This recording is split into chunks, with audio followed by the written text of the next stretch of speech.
This Monday, January 19th, the Indiana Hoosiers and the Miami Hurricanes will face off in the College Football National Championship. While the Hoosiers are favored, with many citing Indiana QB and Heisman winner Fernando Mendoza as the X factor, Miami may be over-scheming this. In my mind, all you need to do is have the D-line start spouting dinosaur facts and let the Tylenol Mendoza system do the rest. Welcome to the Moonstamp Cast. I am Jordan. This is the Represent, and Dinosaur Beat sounds good to my I Love the Museum. Brian and our returning expert Blake. Brian and Blake, how are you guys? Excellent. I'm doing great. Just had a good lunch, ready to talk ball. I can't believe you went with an autism joke. I mean, it was right there on the table. And also, so I was talking to Claire about my 30th birthday party, which is coming up. And other than, getting rid of myself, so I can make this clear. I've never heard of it called that. Well, I don't want TikTok to get mad at me. I'm like, what would be really cool is a birthday party at the museum with the dinosaurs. She's like, you know what? I can make that happen. I was like, awesome. That works for me. Let me have that. So I'm returning from dying. Actually, I felt horrible, which is why I did the podcast and why I sound weird still. So, it's your flu game. This is my flu game, except honestly, this is now just congestion and coughing. It's like the fever is kind of gone at this point. Do I want to fall asleep at all times now? Yes, very much. Do I have my Gatorade bottles just all over the place to hydrate myself all the time? There's a lot of Gatorade. You're a clear Gatorade guy? Well, I have the zero. No, this is actually water right now. I took the Gatorade out. You're just faking it. I'm just faking it at this point. Valor. It was on my desk. I know. I mean, all right. What's your tier of Gatorade colors though? Red. Really? I've never heard red at the top for anyone. Dude, I mean, to enjoy, I like if I'm just having a drink of Gatorade, I like red. But they would not give us red at practice in college and the NFL. Because if you puke and it looks like blood, they don't know if it's they don't know if it's Gatorade or if you're like gonna die. Something's so wrong. They would not give us red. And I don't know how factual that is because I'm sure other places are like, yeah, red Gatorade's fine. But I don't know if our trainers just had a thing against red 40 or what. But they just would never give us red Gatorade. So you're telling me to never take red Gatorade for the bet that is the Gatorade that's spilled on the coach for the Super Bowl? I didn't hear anything you just said. Fuck. I said, so you're telling me to never take red Gatorade for the Super Bowl bet for the Gatorade that's going to be poured on a coach? Oh. Well, see, that's, I wouldn't, but I also don't know if that was just us being, I don't know if this is just purely anecdotal or if that's a real thing.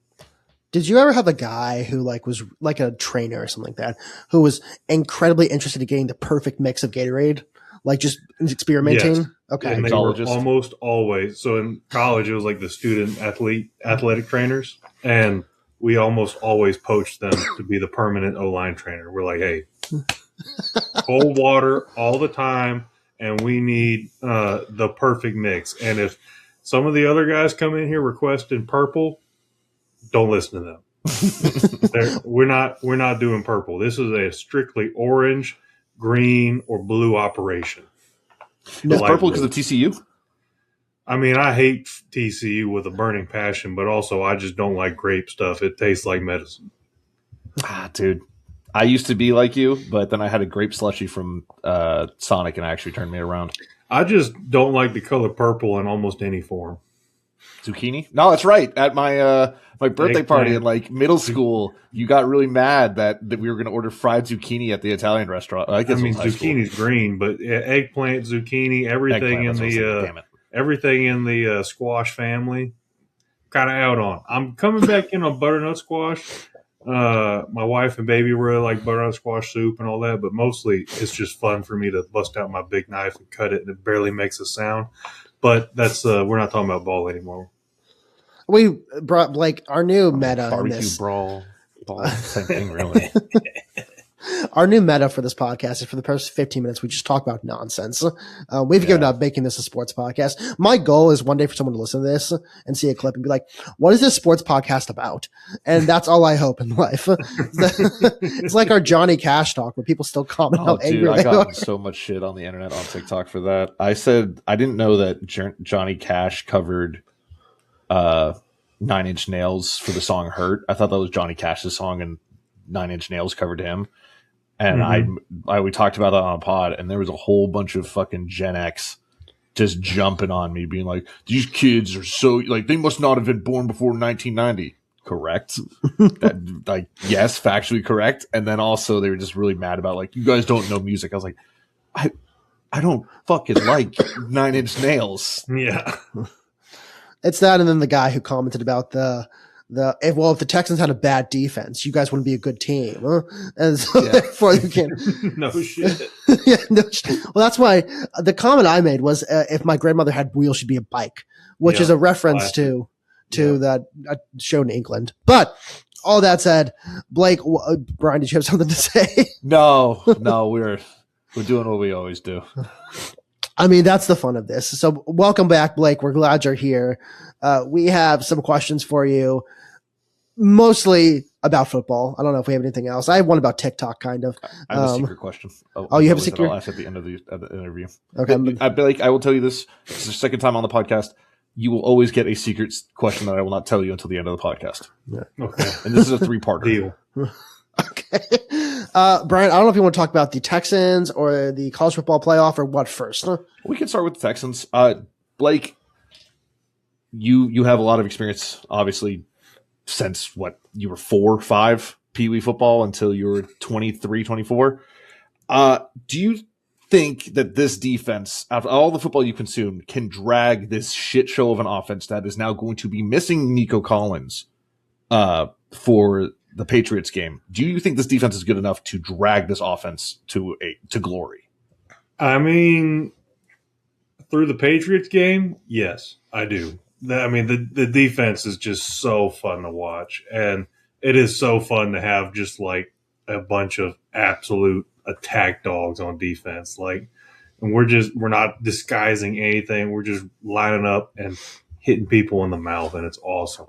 I do think, like, if the Texans can low-key, I mean, granted, Steelers' run defense was like up and down all season, right? Some weeks they ended the regular season doing pretty solid, but first half of the season they were garbage, right? And so if the Texans can find a run game, then running the ball and just playing hit the other guy so hard he doesn't want to play football anymore defense, that's the 2000 Ravens, and I'm here for that. Like, that is my favorite.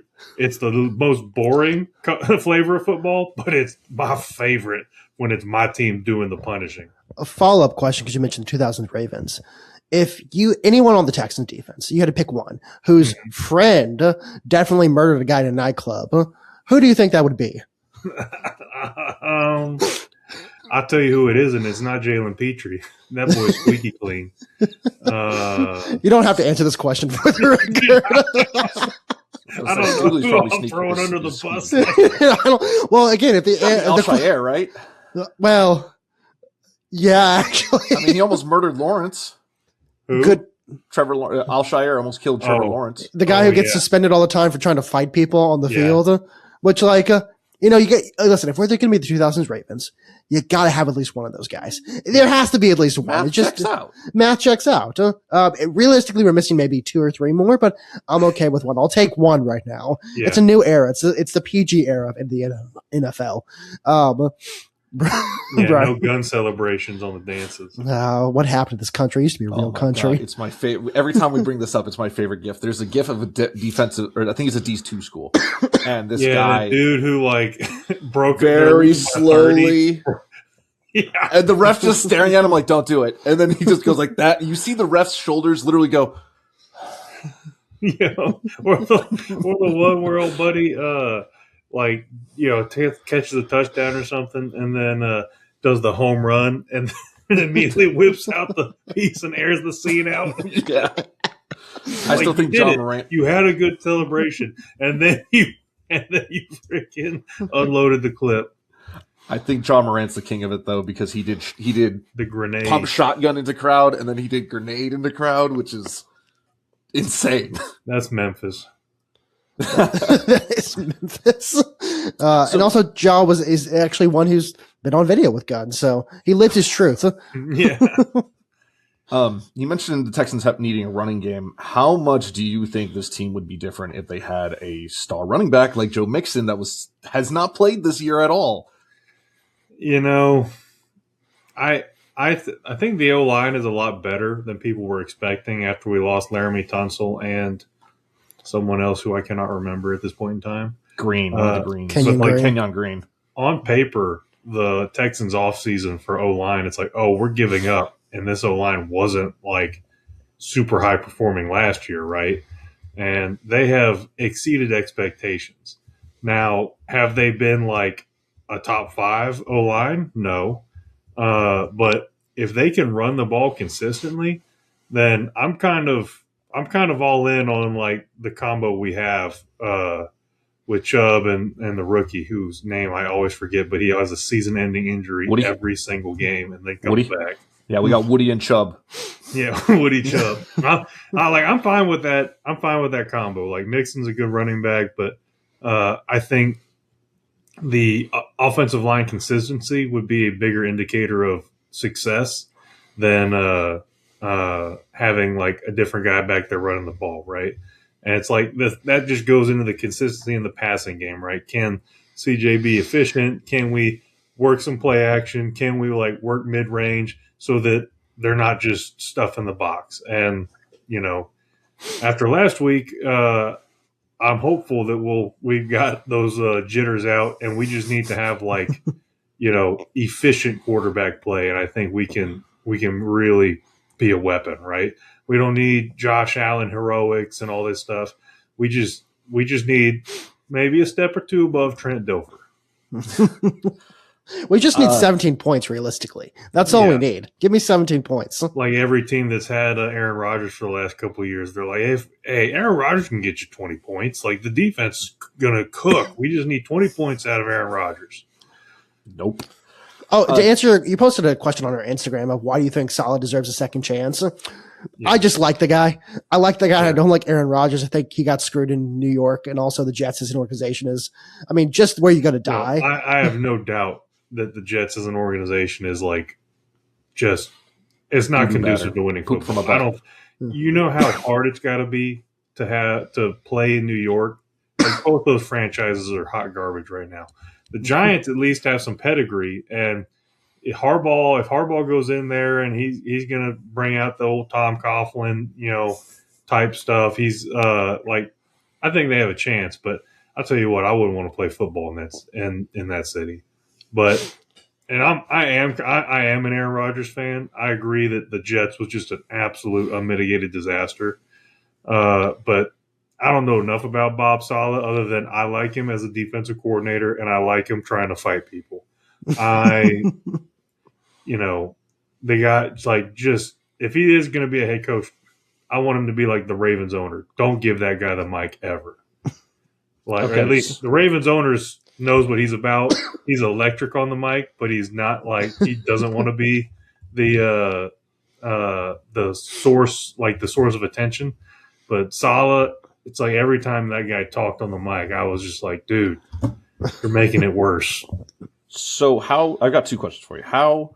And these aren't the ones I sent you earlier, so these are off script. How fast do you think a team of the OC being Dan Campbell, the DC being Robert Salah, and the head coach being Vrabel, how fast do you think those coaches fight the other team's coaches?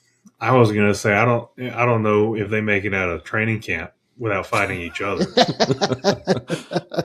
Because I mean, I'll tell you what, that team is that coaching staff is going to win any fight.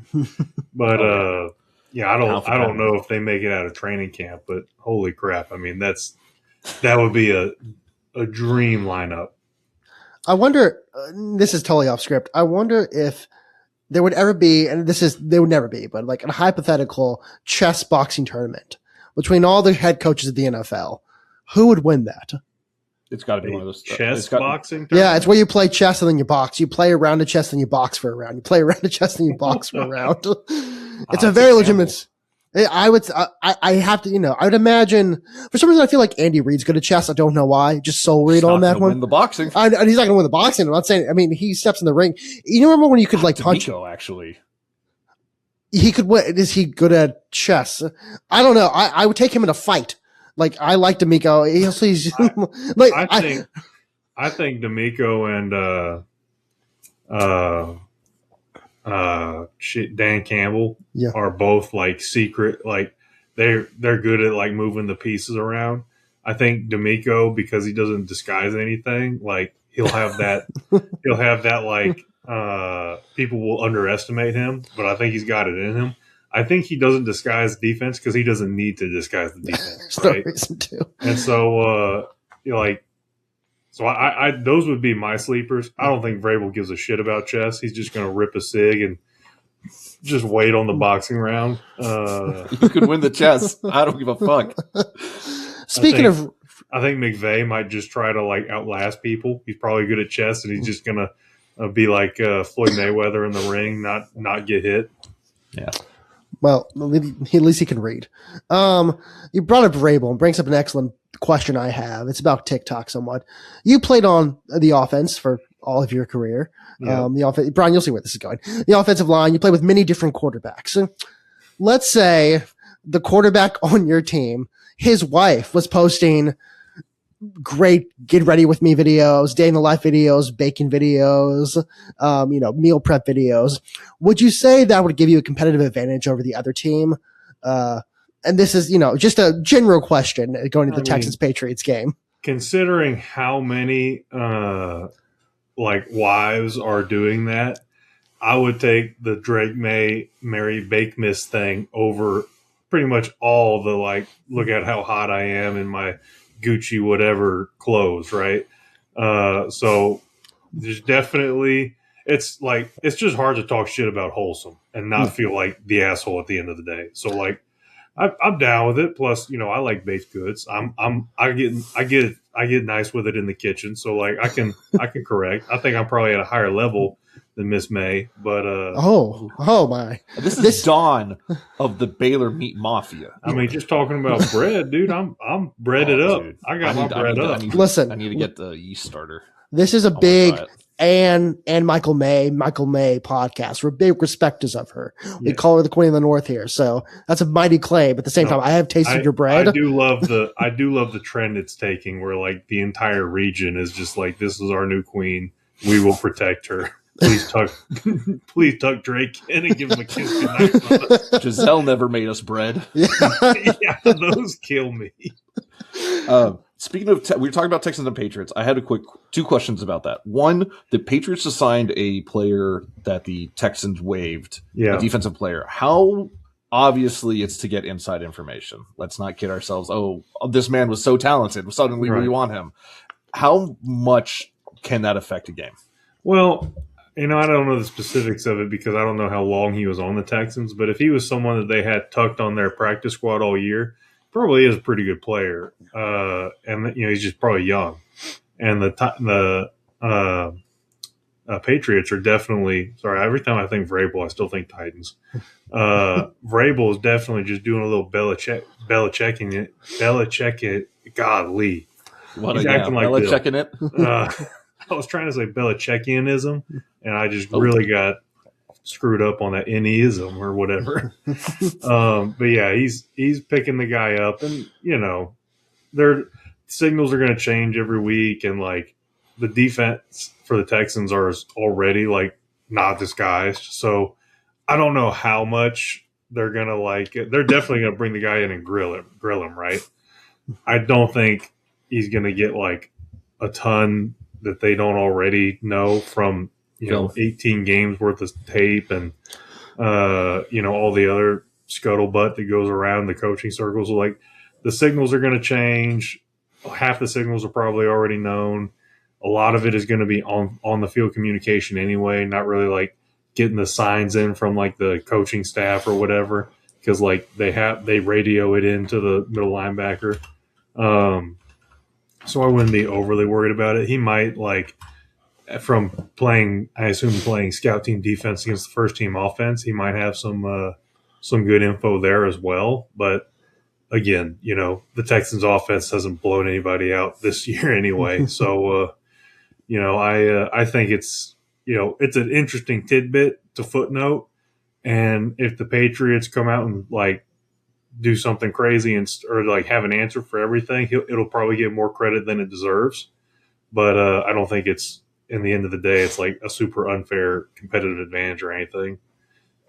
Because the Texans, say what you will about them, we're relatively vanilla. We're just going to line up, on offense too. It's not like we're doing crazy stuff on offense. We are going to do simple well, and we are doing that on defense. I mean, we came from the Bill O'Brien world of the most complicated shit you've ever seen. I appreciate. When I worked out for the Texans under Bill O'Brien, they had me doing pass sets while juggling. I don't know how to juggle, and so it was like to test hand-eye coordination and shit. And I was just like, this is not what I thought working out for an NFL team would be like. We're doing pass sets trying to juggle with one hand. Next one's going to make you pull a rabbit out of the hat while you're. I mean, I know you said hand-eye coordination, but what is it? Man, in the moment, you're like, I'm so glad I got those 10 reps of juggling a fucking 2 little balls in my hand while pass setting. It's set me up to block Khalil Mack. I mean, I think it was just I don't know. The guy might have been screwing with us, but I think it's just generally you get so much time practicing the same drills that they want to see you do something you've probably never done before and see how naturally athletic you are or how quickly you can pick something up. But again, translation into actual gameplay, nothing. Well, I mean, listen, Roger Goodell's always looking for ways to make the NFL product more exciting. Next season, juggle. You have to. It's like banana ball. You have to juggle before you get to block. You have to do 10 rounds of juggling. It does feel like we're in a new part of the NFL where it feels like teams are able to rebuild a lot quicker. Look at the Texans, Bears, Patriots, Broncos, and even the Panthers a little bit. I mean, what stops the other franchises that have been in hell? Browns, Jets, Giants. Right. What's Commanders a little bit outside of last season? Right. I mean, so this is a big football management philosophy question, right? So because the immediate turnaround is well, yeah, there's some teams that are be able to do these quick turnarounds, and then there are other teams that are stuck in constant rebuild, aka the Browns and the Jets. And so I think part of it is organizational, right? How involved is the owner? Is the owner overly involved? Because if you've constantly got the GM and the head coach cutting each other's legs out from underneath them to the owner, and then the owner's no one ever feels secure enough to actually build a winning culture, then you're going to get stuck in purgatory. The other aspect of this quick turnaround part is because of the nonstop media cycle and Twitter and social media and how easy it is for people to set up a podcast just like this and have opinions and people listen to it, and you're impacting other people's opinions. The tolerance for not being good is gone extremely down. I mean, it'd be unheard of to draft a quarterback in the first round now and sit him for 2 years, right? Which is essentially, that's why everyone's wow, the Packers never miss on a QB. But that's the Packers method, but that's how everyone used to do it, right? You drafted a quarterback, and then in the first couple of years, it was outside the norm for that guy to play as a rookie, a la Peyton Manning, right? Almost everyone came and sat, and I think that reflects the mindset of teams nowadays. We need success right now, and so some of these teams that sucked also have good rosters. The Broncos had a good roster and still sucked, right? Because of just absolute organizational dysfunction. They got a quarterback and they added a few pieces on defense, but they paid some guys that were already on their team. I don't really remember them making I mean, shoot, they lost a first round pick and a second round pick just to get Sean Payton. So like, it's not like they were flush with picks. Like I don't remember them making a bunch of like off-season acquisitions. Like they had a good team, they improved it strategically, and now they've had explosive growth under Sean Payton because he's brought in a winning culture. The same like the Patriots. The Patriots are probably I do think it's a product of them playing a very easy schedule. Yeah. They're still a very good team. I think their success is their record is better than the team to some extent because of those circumstances.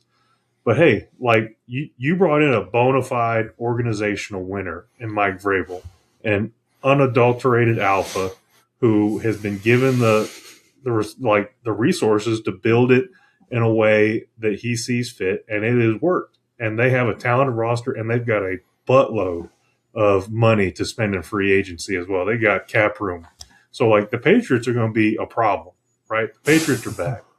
Now, you got, like, some of these other teams that get stuck in purgatory where it's like they do some good things, but, like, it's either a cultural fit that's, like, screwed up, or you're like the Browns and you just got hundreds of millions of dollars tied up in busted quarterbacks, or, like, you're just – the thing that gets me is teams that will go – they're like, we need a quarterback, and you got nothing around them.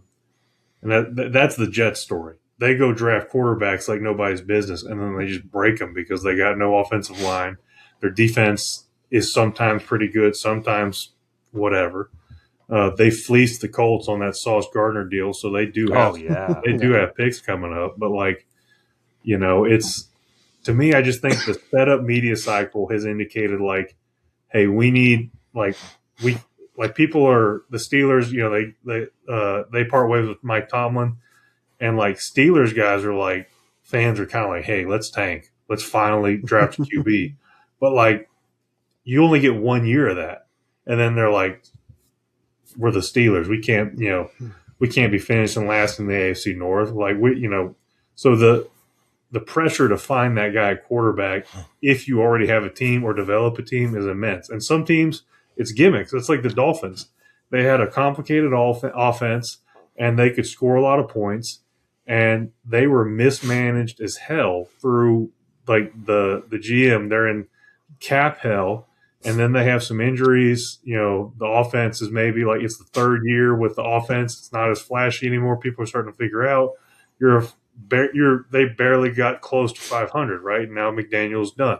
Hopefully he'll be an OC for the Lions. I think that'd be cool. And so like, I mean, are the Texans going to get rid of an OC after an AFC Championship run?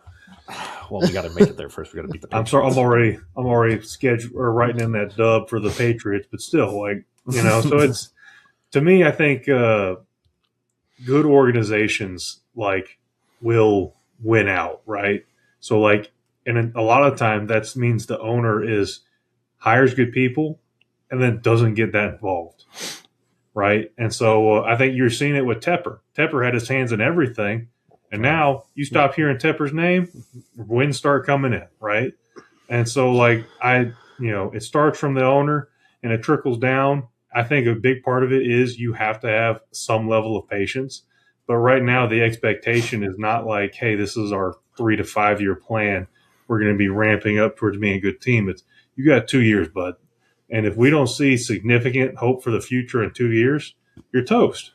And so some of it is going to be, can we get quick success with bringing in like a fancy offense? Sure. And that's very popular. Let's go hire someone that's had a cup of coffee with McVay. But in my mind, if you go build like the Eagles, right? The Eagles have been successful in spite of themselves, right? Their offensive play calling was inept. They have a super talented roster, probably the best GM in the business right now. And like as much as Sirianni, can kind of mouth off and do all this stuff, like he has that team built O-line, D-line first. They've got some good players everywhere else, but and then you have a quarterback that won't you can live with. I think I think Hurts can be really good in the right system with some consistency. They haven't had that, and they're still winners every year in and year out, right? And so, and I hate Philly. I can't stand that city or its fans. But like, that's a well-run organization. It's Bill Burr over here.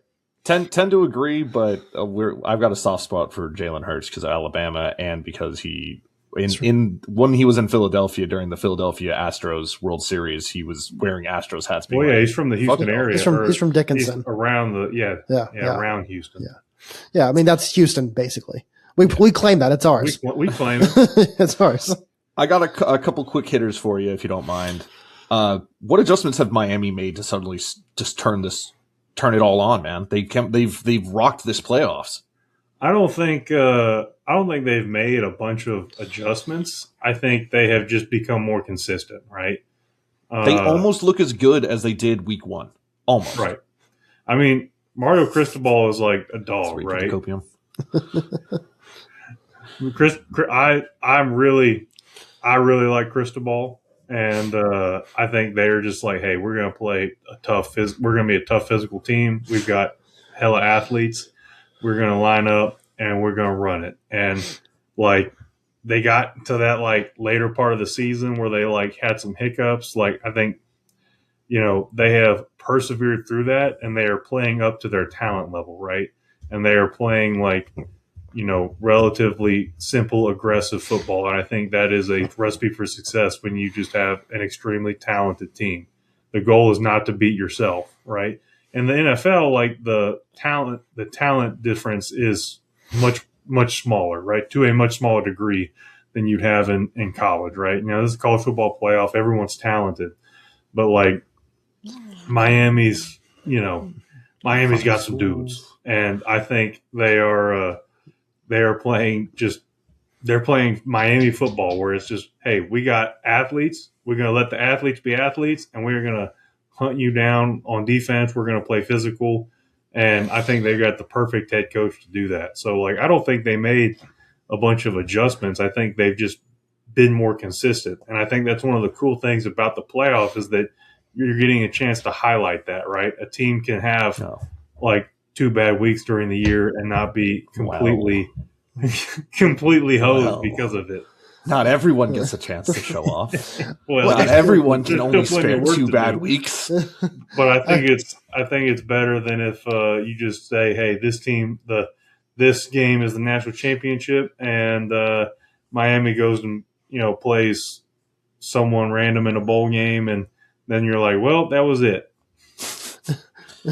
Oh wow, bowl game! I wish everyone played those. Why would you play a bowl game? Can I admit something real quickly? Maybe it's my sick brain. It took me till the end of your question and looking at the NFL playoff bracket to make sure I wasn't crazy. I realized you were talking about Miami Hurricanes, not Miami Dolphins. No, you're good. When I first like read that question when you texted me like kind of the topic list, I was like, the Dolphins fell off the cliff. And I was like, oh, I got you. Yeah, you said Cristobal, and I was like, oh, it's the other Miami. That's in okay. I have 2 more questions for you, and then I have the secret question. Jordan has, I'm sure, a question or 2 for you. The most real successful quick Super Bowl matchup and prediction. Saban tree is definitely like I messed this joke up. I was going to say that the most successful anyone in the Saban tree has ever been is in Miami or in Florida is definitely Cristobal. But I messed it up, so whatever. It's okay.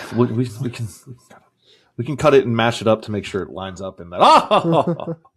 Hey, don't worry. Come next year or 2 years, Florida will have Lane Kiffin. So we'll figure that out at some point. Is that a step up? That's not a step up from LSU, right? I don't think there is a step up from LSU. Yeah.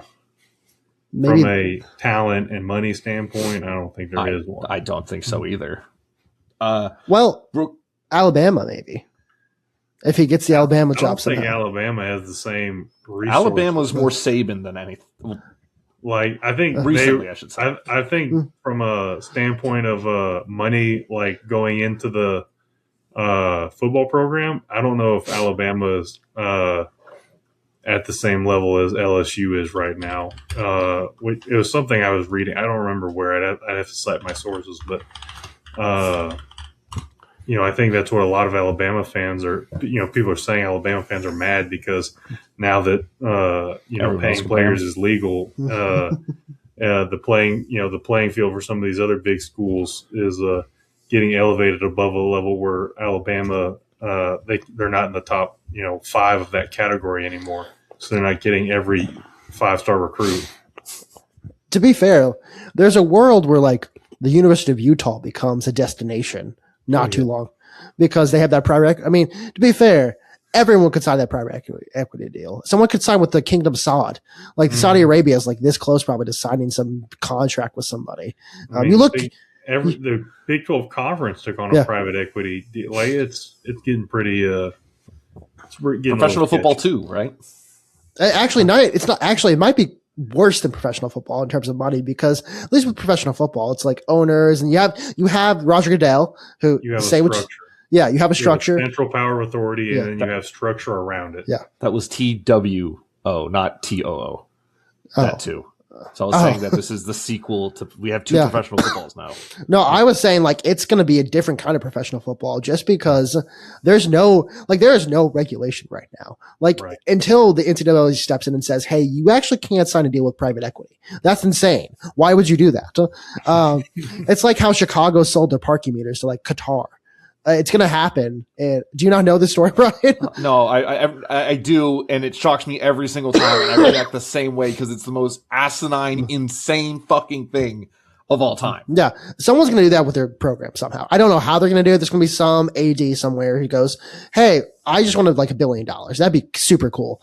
And I can give my quarterback $250 million contract for 4 years. He's never going to leave. And he can become the highest paid quarterback in all of the world. So actually, honestly, I want that to happen. Let's just make it. Let's go to its logical conclusion. Let's make that happen. Let's have the highest paid quarterback in the U.S. be a college quarterback in 2 years. Let's do that. And he's suing to get a 5th and 6th year of eligibility. So the Ole Miss guy got rejected for his 7th year of eligibility, right, or something like that. I think so. At what point does that become like sad to have to go to court? Like, at what point does the judge go like, "Have you tried LinkedIn? Like, do you have a LinkedIn profile?" It's over. It's over, brother. Like, it's okay. It's okay. It's okay. Smile because it happened. Yeah. It's he'll probably be drafted. It's just like he knows that he can get like it's like your earning potential goes from $4 to $5 million to like wherever you can get drafted. You can get the Quinn Ewers effect. Yeah. I mean, how much does a 6th round pick get paid? $750, maybe $1 million. So it's like Quinn Ewers probably took a $3 to $4 million a year pay cut to go pro, right? Yeah. Well, I'm sure he didn't want another year of Archie Manning just breathing down his neck and the pressure. Yeah, I mean, I get why Quinn did it, right? Because he was going to have to transfer, and he didn't want that on his record, right? That he basically got pushed out because of the Arch Manning hype. And so, I get it. He wanted to go out as a Longhorn and all that. Like, I'm with it. All right. Last question before the secret question. Super Bowl matchup and prediction. Last question for me, I should say. Super Bowl mashup? Prediction and winner.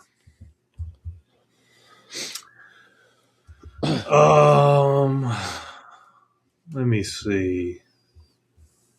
I don't think the Seahawks are going to make it. I know they're the 1 seed. Sam Darnold let me turned pull back up the into a bracket real quick because I'm less familiar with the East. 49ers versus Seahawks. It is Rams versus Chicago.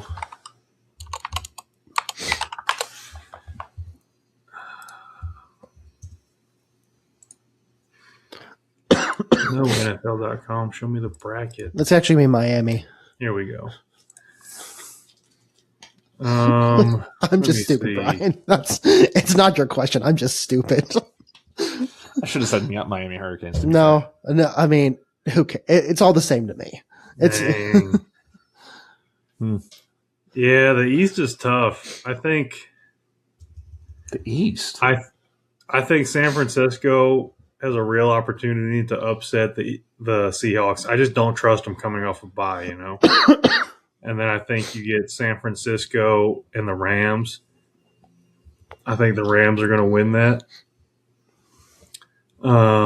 as much as I enjoyed the Bears dub and all that stuff, I don't think you make it out past the Rams.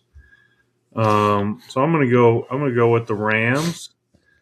And then on the West, The AFC? it'll be tough because Josh Allen might be as much as I like the Broncos, they have won so many close games, and I think that's the same thing as the Bears, right? When you get to the playoffs with so many close games, I don't trust you to continue that. It's the full pendulum swing. Like the Chiefs last year won 12 one-score games, and then they lost a shit ton this year, and the pendulum swings back. If the Bills had a freaking the same thing with the Vikings as well 2 years ago, right? The last year of Kirk. If the Bills had a dang wide receiver that was healthy, I would like to get on this is Josh Allen's year, right? But I kind of think the Texans Patriots is gonna be a great game. I do think the Texans defense is going to get after the Patriots offensively to the point where we're going to be able to get by if we have good offensive production. Dude, that Denver Buffalo game is so hard. That's a hard game. Oh, it's in Denver.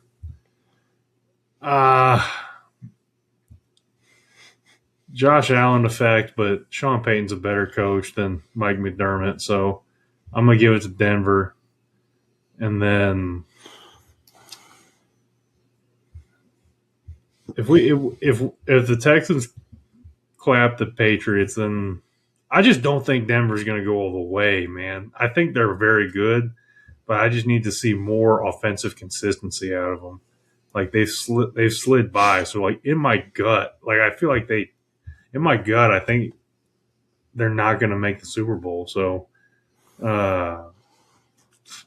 screw it. I'm going to go Houston Rams. And then I think the Rams win. Yeah, I think the Rams dominate, and then it's sadness. No, I don't think they're going to dominate. I don't think anyone's going to dominate the Texans, right? You think it's going to be another 13-7 Super Bowl then? I think I have enough faith in the Texans, unless we start guys just start imploding from injuries. I think that the Texans defense will make every game ugly, and it's just going to be a matter of can our offense produce, right? Because the Rams have a good defense. I love Stafford. I really like Devontae Adams. And so, I think they're in a good position to kind of make that run. Sean McVay is a great coach. There's a lot of really good teams yet. I just don't trust Denver because they've had so many close games. They've had so many ugly games, I'd say, which is rich coming from the Texans standpoint as well. But the Texans have a lot less firepower on offense. Would you change your mind if you knew that they were the luckiest team in the NFL, which we know statistically is true? But that's my thing is that it's not gonna carry through the whole to the Super Bowl, right? You can't win in the fourth quarter every single game, right? I don't have any more questions because we're at almost 45 minutes, except for the secret ending question. Jordan, do you have anything? I was going to ask one question. Have you seen, Blake, and I just want to know your thoughts on this, because I think it's very funny. Have you seen that people are saying that Kurt Cignetti and Indiana are using cybersecurity technicians to hack into the radio waves so that the booth and the players can't talk to each other, and that's the reason they're cheating that way? No, have there been issues with the opposing team's communications in all the games? It was once at the Rose Bowl. It's just it's actually mostly Alabama fans and Big Ten fans coming out and saying that these guys are cheating somehow. I will say, as far as all the, I'm a Big 12 guy, but we are just not on the same level as the Big Ten and the SEC. And as much as I did want Indiana to. I want Indiana to win it all, right? And I did like Miami in the Ole Miss game. I do think the SEC is a better conference top to bottom. I think the Big Ten is extremely top heavy, and that's why you get a bunch of guys that get to the end of it with very strong records because they've only had to play each other once, and they played the rest of the cupcake teams. And so like A&M. I, as much as I want Indiana to win, I don't know if I can stand to hear another Big Ten Neanderthal talking about three national championships in 3 years, 3 different teams. The Big Ten is the best. Like, and they're like, and talking about you gotta play in the cold and all this shit. So like, I'm like, half your team is from the South, buddy. So I just I hate the Big Ten, but I do love Signetti and the boys. But yeah, as far as all that Connor Stallions stuff, if it is true, Signetti ain't gonna go down for that. Well, also Signetti built his team the old-fashioned way: millions of dollars and also older people. Yeah. So that's the way you make it. That's the new meta. He's been doing it the same way they do in all the Little League. He's got guys with forged birth certificates. They're older. They're smarter. They're stronger. All that good stuff. He's got Albert Pujols on his team at this point. Yeah. That's all my questions, Brian. I don't have your super secret special question.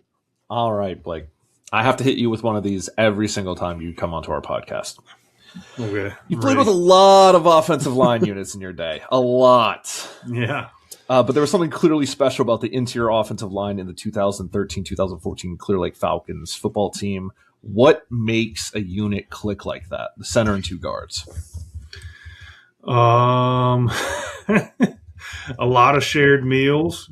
Growing up together definitely helps. Skyrim with the boys, not a bad gel. I think the biggest thing is just like a high level of communication, right? Because that's what the lads had. Helps when you've got someone good to practice your double teams against. I was outside, so well, me. Sorry, man, Donnie. But yeah, it's just there's nothing better than like playing football with your best friends and putting people in the dirt. It is truly like there's no experience like playing high school football. Like college football is similar, but it's much more business like, right? Especially now with transfer portal. So like when you get to play a sport with your best friends and like those memories are awesome, right? They're priceless. So part 2 of 3, can you tell like with playing with other offensive linemen, like, oh, our left tackle and our left guard do not like each other and they don't get along well? Or is it you step on the field and it's business, it doesn't matter? There's definitely some times when it's been like a business relationship. And, there's like it's, you're like acquaintances, not friends or whatever. And so like as long as you guys are on the same page, like it can be fine. But if there is like frustration, like you're doing like you're double teaming, you're working against each other instead of up, and you disagree on the technique or whatever, and like the coach isn't like picking a side, then like that's when there can be real issues. And if there's like if you're like mad and you don't communicate and they're running a stunt, or like you let the guy get like if they're running like a TE and you just let the tackle get absolutely hammered by that defensive tackle, then like it's like the gelling of the offensive line is like so important. And most time, even if you don't like everyone on the O line, or especially don't like them all the same, going through a massive amount of mutual suffering will bring that group together. And that is what training camp is. Training camp is designed to get most of your other positions out healthy, and it's designed to bring the offensive line together through mutual pain and suffering. All right, last part of the question. Do you think if we had a blocking tight end that had 6 years of center and tackle experience, but he was currently playing defensive end, our running game could have even been better? I don't even know if we used a tight end, Brian. Not our senior year. If we actually played an offense that was complementary to the personnel we had, I think, and like we just ran like a more pro style RPO type, a pro style / RPO type offense, I think we would have been pretty nasty, because we just would have run the ball all over people.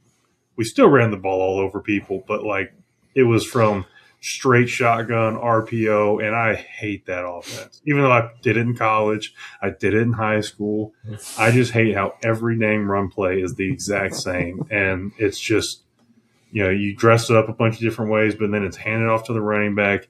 He takes a couple slow steps and then looks for the cutback, and I think it's I don't like the way it plays. Now, if we had gone under center, put a little chubby defensive end over there at tight end. Chubby got a couple of good trays in there straight up to ignore the linebacker. We're gonna get 4 yards of play. All right, I was just curious. You ever think I couldn't catch for shit? So you ever think about how good our offense would have been if we just were still running the triple option 8-0? Dude, that I know we give our friends who we were talking about earlier on that with my question. I know we give him a little shit for being the you, not you for recruiting. 6'2", 260 as the worst lineman on a football team. I don't know if he was 260, but on a football team in high school is insane. No, we had some guys, and I think we were actually, I mean, we were very uniquely set up to be good at football, and really underperformed. I mean, we had 10 guys on that team that went and played some type of college football, and we couldn't get it to the damn playoffs. Could have almost had 11. Almost had 11 if he gave a shit for more than 10 minutes. Sorry, this is the narcissism part of the podcast where I just get to talk about my high school football glory days with my friend that made it to the NFL. Brian, you're the most humble person you know. It's okay. All right. We can get out. Made it if we didn't practice next to a damn electromagnetic. Yeah, power station. Yeah. Here's the thing that came out. That was the thing. I was like, wow, they have a lot of injuries. And then George Kittle tore his Achilles live on cameras. We're like, oh, this guy's onto something. We're all, yeah. I want to know where, and this is another project for me at some point when I have time, find the nearest power station to each practice facility in the entire NFL, and then go through college and look at, hey, how are the injuries? Injury rates? Injury rates, yeah. I'm honestly, I'm going to win 10-4 house the next game I go to, just to protect myself. I was by Levi Stadium once and I threw up, so. All right, we'll get on out of here.